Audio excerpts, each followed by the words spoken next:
9 voitures qui s'étaient rendues au Castellet, constituant l'un des meilleurs plateaux de l'année. Lors des 2 séances d'essais chronométrés, le duel qui oppose les 2 BMW d'Éric Quérol et de Patrick Herbert reprend dès les premiers instants. Un duel qui va tourner à l'avantage de Patrick Herbert qui arrache la pole pour 12 centièmes de seconde seulement à Quérol dans la première séance. Riera et Duquesne prennent respectivement les 3e et 4e temps. Éric Quérol en revanche signe la pole dans la seconde séance chrono devant l'Espagnol Javier Riera et Patrick Herbert.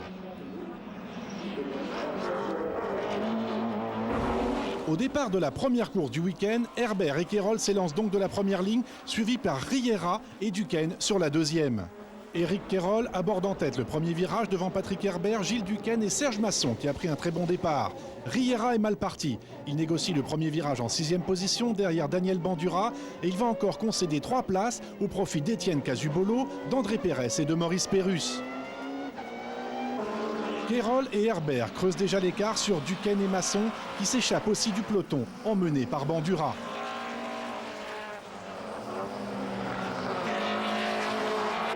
Mais au 3e passage, Pérusse et Riera ont passé Daniel Bandura qui se retrouve maintenant sous la pression d'Étienne Casubolo.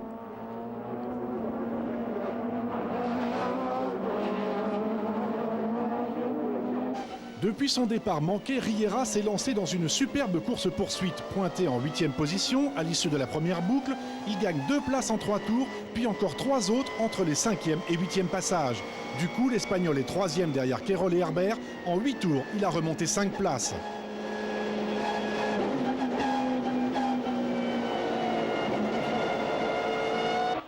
Des places qui sont chères dans cette première course. Duquesne, Masson et Pérusse, auxquels se sera mêlé pendant quelques tours Riera, ont animé une bonne partie de la manche jusqu'à ce que Masson renonce après un freinage qui a endommagé son pneu avant droit.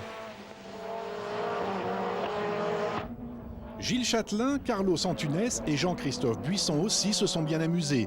Une bagarre qui tournera finalement à l'avantage d'Antunes. Quérol remporte donc cette course devant Herbert, Pérusse est 3e car Riera, victime d'ennui mécanique dans le dernier tour, est passé de la 3e à la 10e place. Quant à Masson, il conserve un excellent souvenir de sa course, même interrompue.